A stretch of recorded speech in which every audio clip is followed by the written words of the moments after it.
Welcome back to Chamber Exchange, a TV show brought to you by our sponsors, St. Vincent Hospital and Bank Hometown.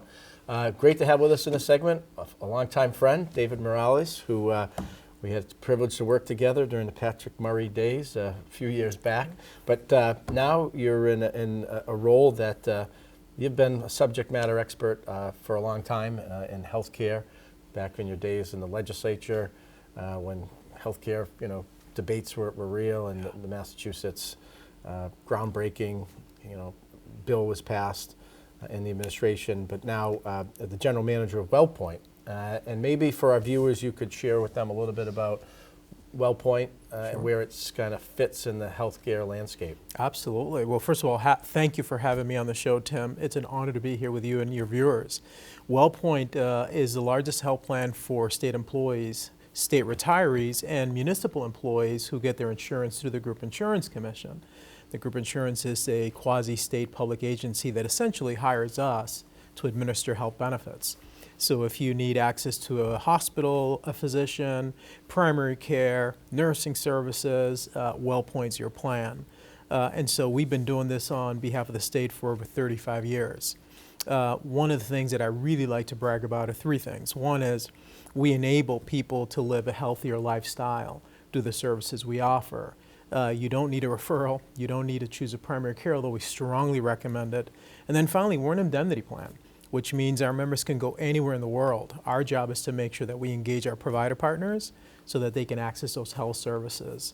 So it's a pretty robust benefit for the members. Right. And just, for our viewers, just to maybe get into some of the structure. So Commonwealth Massachusetts in and of itself is a major employer. Yes. And so, people have got to recognize what they're subject matter experts in or not. Yeah. And so, generally speaking, government is not, in the space of healthcare administration. And so you kind of fill that void, right, and play a role in helping municipal employees. And then there's the ability for municipalities also, right, that was opened up to give cities and towns purchasing power by right, going through the GHC, yep, to obtain insurance. So maybe that process, and then cities and towns procuring state workers, and then annually each year people have to kind of declare, right? Absolutely. So there's a bunch of stuff to unpack, and I know that you're an expert at a lot of this stuff. So let's unpack it. They say, well, a jack of all trades, master of none. Yeah. Well, you were involved in many of these important decisions in the past. So the first one is state employees. The state competitively procures this every 5 years, and so we were the beneficiary and the successful bidder for the service, and have been for years. The value here is lower premiums, more access. So that's really important. State employees have a robust benefit that the state aggressively manages us on our costs and our price point. So they're getting huge value. The second piece is municipalities, to your point. I think the state policy has been very smart to say, look, if you need scale and leverage to lower costs, the Group Insurance Commission is a vehicle. So there are over 30 plus cities and towns that use the GIC to administer health benefits, and it's been very beneficial. I can only speak for Wellpoint, but we're able to keep our trend, our cost of care, very low, not by limiting services, but frankly by negotiating very, very, very beneficial rates with our provider partners on behalf of the state. And then finally, retirees. Right. Retirees use the GIC benefits for any services for health benefits when you're not eligible for Social Security or Medicare. The state is really your beneficiary, your benefits. So we administer that on behalf of over 75,000 retirees for their Medicare supplemental benefits. So there's important options and benefits for these employees. Now, how do you access it? Once a year for the state employees, there's annual enrollment. That typically happens during April. Certain municipalities outside of that, but the big annual enrollment period is 30 days in April. Right. And, without getting into names of specific organizations or hospitals, but it's been in the news that, there's been some disruptions and changes, and negotiations that take place don't always work out. So it's really important, if you're a city or a municipal or state employee, or a retiree, to proactively kind of educate yourself about who's out Yeah. there, what they have access to, Yeah. and how would you suggest they kind of stay informed or on top of that in anticipation of before we know it, we'll be in the first quarter of 2025, Yeah. and that decision will loom for people. Absolutely. Look, I'm a strong believer in taking control of your health journey and educating yourself about all of your options and choices and benefits. Massachusetts happens to have many benefits for people. And so I break it down in three ways. If you're an elder on Medicare, different rules, largely governed by the federal government. Educate yourself, lots of information online with your provider or your Medicare products or Medicare Advantage. If you're on Medicaid, whole different situation. That's largely state benefit, not a ton of change there. Stay informed online or through your provider. For the private market, which is where we operate, many channels, digital, online, your health plan, or your providers. The challenge, I think, Tim, is that, number one, Massachusetts does have the highest healthcare costs in the nation. And I think we're at a pivot point in our state's healthcare system. We've got to think critically about how do we shift from sick care toward whole health. What do I mean by that? Well, for over 60 years, we have reimbursed hospitals, providers to treat us when we're sick. And I think over time, we're going to have to shift toward more primary care, more urgent care, more health benefit and incentives that encourage us as people to live healthier lifestyles, et cetera.